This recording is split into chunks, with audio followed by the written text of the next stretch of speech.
I look like I want some damn flowers? Conductor.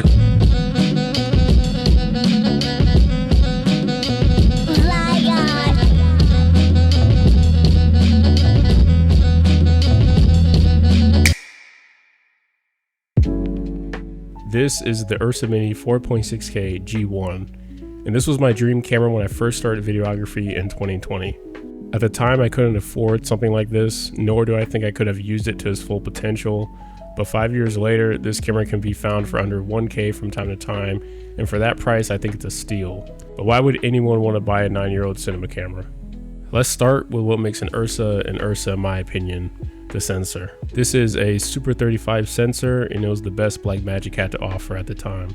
The image looks detailed, but not too sharp to the point where you notice all the pimples and hairs on people's faces. And the way this camera handles highlights is amazing. Similar to my Micro G1, it also has a filmic, non-clinical feel to it. On the side of the camera, we have a flip-out monitor, along with the buttons to trigger the recording, control the playback, and toggle certain functions. On the back, we have a V-mount plate paired with a 12-volt 4-pin XLR input, and on the right, an SDI in, SDI out, timecode in, and headphone jack.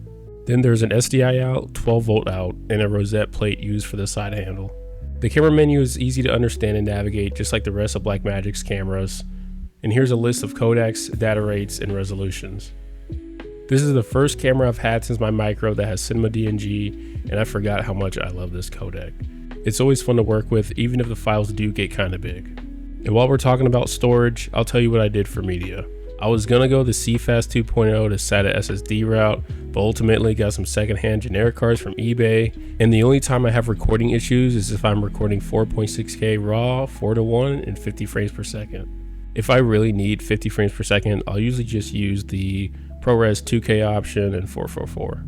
All of my URSA's files are stored on my TrueNAS server with a 10 gigabit connection, and I had no issues editing through the network.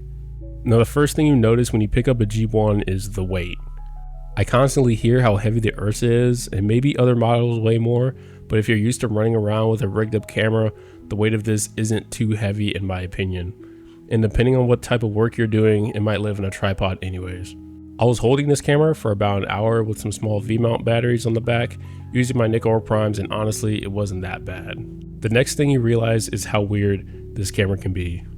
Not only is this camera terrible in low light, which is to be expected, we all know this, it has some pretty apparent fixed pattern noise. It's not all that bad in certain situations, but it's definitely noticeable if the sensor is being starved of light. Now let's talk about what makes the URSA G1 so great. The images this camera can capture are super impressive.